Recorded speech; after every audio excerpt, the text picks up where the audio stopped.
الله أكبر الله أكبر الله أكبر الله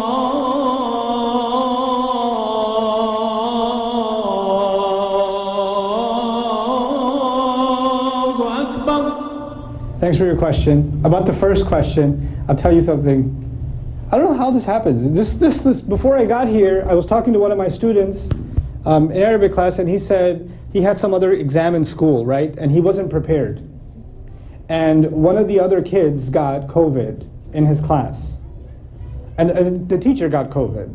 And they delayed the exam for 10 days. Okay, so his exam was the next day. He's totally not ready. Teacher gets COVID. Now they're delayed for 2 weeks, right? And he tells me, Ustadh, I'm telling you, man, I made dua and Allah like answered my dua, yo. Like it was so awesome because like I'm telling you, it works. If you make a dua like that, then Allah will just make it. And I said, so you're convinced that Allah struck down another human being with disease so that you, who were lazy to do your coursework, could have an extra 10 days, so the universe bent to your will. And then you're like, thank you, Allah. You're thanking Allah for your teacher getting sick? Like, what? You have a very interesting relationship with Allah. So the thing is, we have confused, and I've said this before, but we have confused dua with Amazon Prime deliveries. So when you make dua, and you're like, some of you are, daughter-in-laws, and you make dua, and then the next day you're like, my mother-in-law is still alive. I don't know what's, So you've confused the idea that dua means that what you ask Allah for, and people confuse this awesome because there's a famous hadith that you even ask for a shoelace, right? So people then assume, okay, well that means that whatever dua I make, that Allah will make things work out in accordance with what I asked Him for. Now, let's take a reality check. I keep bringing things back to prophets because prophets aren't just the best example in their character. Their stories are really important to understand what my relationship with Allah is supposed to look like. What am I supposed to think about Allah? You don't think that Nuh alayhi salam ever made dua that he should have a better married life? Like that doesn't occur to you that he had a 9.5 centuries of really terrible, and his son, by the way, his son, right? You don't think that ever he made dua that, Ya Allah, I'm your prophet, I'm pretty good, I mean, I don't even make sins, and I keep making dua that you give me a righteous son, or you just change his heart somehow, and Allah is just not answering my dua. Do you ever see that from Nuh alayhi salam? Ibrahim alayhi salam has done an enormous good deed that we can't even imagine the reward for. He built the Kaaba. You know what that means? That for millennia, anybody who's worshipped Allah, facing Allah's house, who gets a reward for it? Ibrahim alayhi salam. Even our messenger sallallahu alayhi wasallam restored the legacy of Ibrahim alayhi salam. And Ibrahim alayhi salam used to make dua for his father, yes or no? Yeah. But did his father become guided? No, he didn't.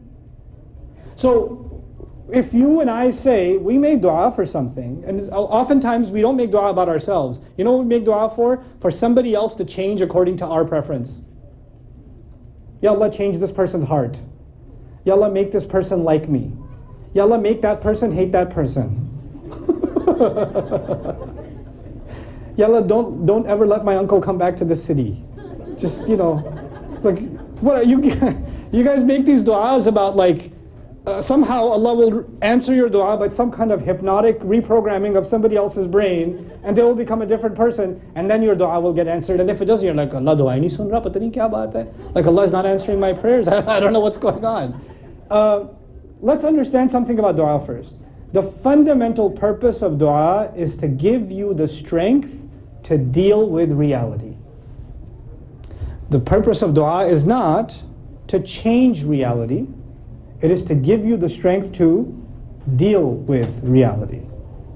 If the purpose of dua was to, change reality, if that was the idea, I often go back to the story of Musa. There was a giant snake. Musa's staff turned into a snake, and everybody in the court was terrified. Now let's imagine a giant python, anaconda, Harry Potter, I don't know, this is a big giant snake, and he's there, and all that snake has to do is move up to the throne and take one bite. And who's dead? Fir'aun is dead, and they can do nothing about it. There's no security right now, there's nothing. If the dua is end this problem, the problem will end with the death of Fir'aun, the Pharaoh. And yet, that's not what's happening. Musa alayhi salam has to face him, and the only thing Allah has given him, even with the way of these miracles, is to strengthen him, to enable him to make the argument that he needs to make. Not to eliminate the enemy, not to eliminate him, but to face him. So we have to, when we think about our du'as, we have to understand, if you do a survey of all the du'as in the Quran, they're actually about empowering yourself.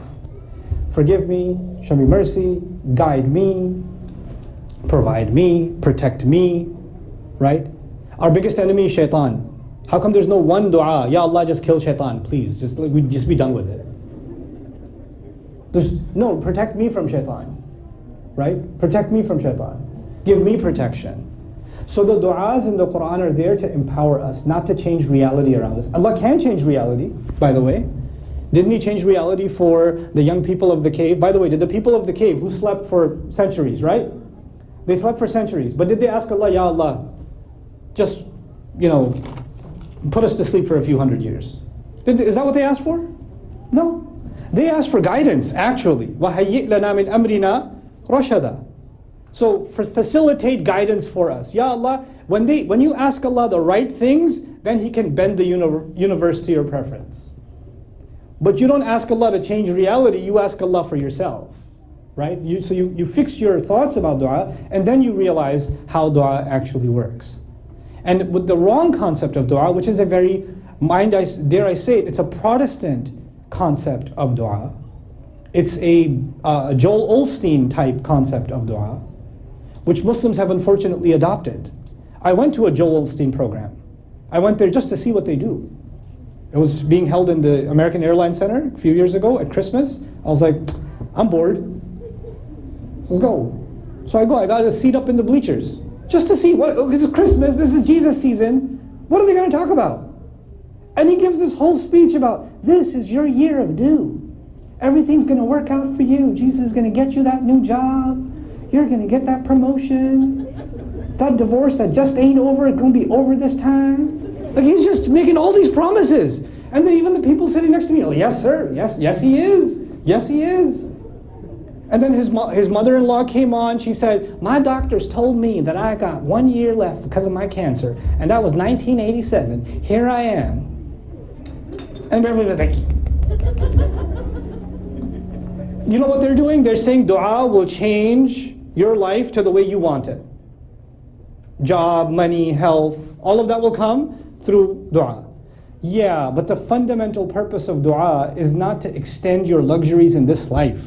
The fundamental purpose of dua is to keep you on the right course in this life.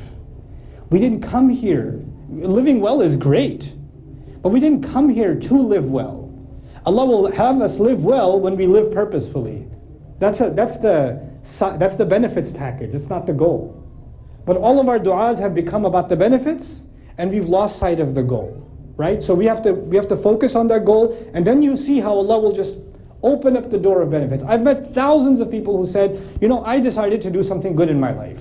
I decided to help open a masjid or something. I decided to help open schools or dig wells or do something good.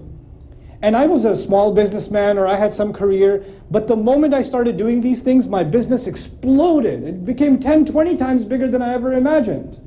What is Allah doing? Allah is opening the doors of the sky for those who do good. Because when they see purpose, Allah says, I'm going to give you more of this world, so you put more of your resources to good use.